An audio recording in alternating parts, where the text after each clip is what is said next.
మొదటి నుంచి అనుకున్నదే టీ20కి కూడా దూరం అయ్యాడు ప్యాట్ కమిన్స్ ఆయన నడుము నొప్పి కారణంగా. ఇప్పటికీ నడుము నొప్పి తగ్గలేదనేసి ఇప్పుడు ప్యాట్ కమిన్స్ పక్కన ఉన్నాడు, తప్పుకున్నాడు ఈ యొక్క ఐపీఎల్ నుంచి, అంటే నొప్పి కారణంగా. అయితే ఇషాన్ కిషన్కి కొంత అనుభవం కారణంగా కెప్టెన్సీ ఇస్తున్నారు. వాస్తవానికి అభిషేక్ శర్మకి కెప్టెన్సీ ఇవ్వాలి, కానీ అభిషేక్ శర్మ మీద ఒత్తిడి పడితే మళ్ళీ బ్యాటింగ్ విషయంలో ఏదైనా తేడాలు వస్తాయేమోనని ఎస్ఆర్హెచ్ భయపడి ఇప్పుడు ఇషాన్ కిషన్కి ఏమొచ్చేసి కెప్టెన్సీ ఇస్తుంది.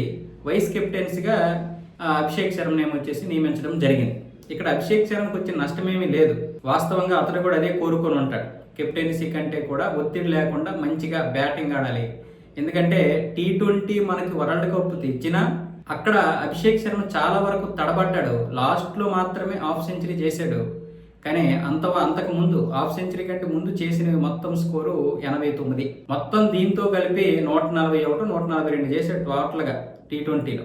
లాస్ట్లో మంచి పెర్ఫార్మెన్స్ ఇచ్చిన ఓవరాల్గా 3 సార్లు డెక్అవుట్తో పాటు ఆ తర్వాత ఎక్కడ కూడా గ్రూప్ దశ నుంచి ఫైనల్ వరకు, అంటే లాస్ట్ ఫైనల్ పక్కన పెట్టిస్తే సెమీఫైనల్ వరకు కూడా సరైనటువంటి ప్రదర్శన చేయలేదు. అందుకే మళ్ళీ ఇప్పుడు ఒత్తిడికి గురైతే బ్యాటింగ్ మీద తన యొక్క ఇది పడుతుందని ప్రభావం. అందుకే మనోడిని పక్కకి తప్పించి ఇషాన్ కిషన్ రప్పించారు. ఇషాన్ కిషన్కి జార్ఖండ్లో సయ్యద్ ముక్తాక్ అలీ ట్రోఫీని అందించినటువంటి అనుభవం ఉంది.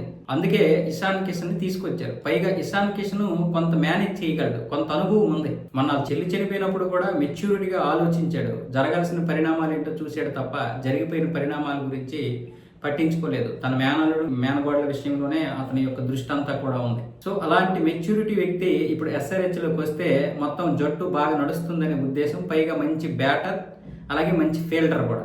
సో అందుకే ఇషాన్ కిషన్కి ఈ యొక్క బాధ్యతలు అయితే ఎస్ఆర్హెచ్ అప్పగించింది. కానీ ఇప్పుడు ఎస్ఆర్హెచ్ని అభిమానులు ఏమొచ్చేసి బాయ్కాట్ ట్యాగ్తో బాగా ఉదరగొట్టేస్తున్నారు. ఎందుకంటే అక్కడ ఎస్ఆర్హెచ్కి సంబంధించినటువంటి సన్ రైజర్స్ లీడ్ అనే అనుబంధ సంస్థ ది 100 లీగ్లో అబ్రహర్ అహ్మద్ని కొనుగోలు చేసింది. పాకిస్తాన్ బౌలర్ అహ్మద్ అబ్రహర్ను కొనుగోలు చేసిన తర్వాత విపరీతమైనటువంటి ట్రోల్స్ వచ్చాయి. ఇప్పటికే వాగడం లేదు, అది మనకు సంబంధం లేదు, అది ఇంగ్లాండ్కి సంబంధించినటువంటి లీగు, మనకేంటి సంబంధం అని అంటారు వాళ్ళు. కానీ సంస్థ అయితే మనదే కదా, నువ్వు ఎలా కొంటావు, నువ్వు చెప్పాలి కదా, ఎవడో నీకు సలహా ఇచ్చాడని నువ్వెలా చూస్తావు. వాళ్ళు పాకిస్తాన్ వాళ్ళు మాకు పడదండి, వాళ్ళు చాలా యాగే చేశారు టీ20లో, మా దేశంలో ఆడకపోయినా పర్లేదు కానీ మాతోటే ఆడమని వాళ్ళు చెప్పారు. కానీ మేము మాత్రం ఛాంపియన్ ట్రోఫీలో వాళ్ళతో ఆడడానికి ఒప్పుకోనము, కాకపోతే వాళ్ళ దేశంలో ఆడడానికి ఒప్పుకోలేదు, దుబాయ్లో ఆడాము, కానీ వాళ్ళు మాతో ఆడాలి కదా శ్రీలంకలో, కానీ వాళ్ళు మాతో కూడా ఆడడానికి మొదట నిరాకరించారు. ఐసీసీ చేసినటువంటి బెదిరింపులకి ఆడారు కాబట్టి దానికి మేము నిరసనగా పాకిస్తాన్ వాళ్ళని మేము కొనము అని చెప్పాలి కదా. కావ్య మరణం అలా చెప్పకుండా కొనేసింది, 2,34,00,000 రూపాయలు ఇచ్చి కొనేసింది. దాంతో ఇప్పుడు ఇక్కడ ఉన్నటువంటి అభిమానులు అందరూ కూడా బాయ్కాట్ ఎస్ఆర్హెచ్ అంటూ ట్యాగ్ చేస్తూ మరి వైరల్ చేస్తున్నారు. మరి ఏమవుతుందో 28వ తారీఖుని చూడాలి.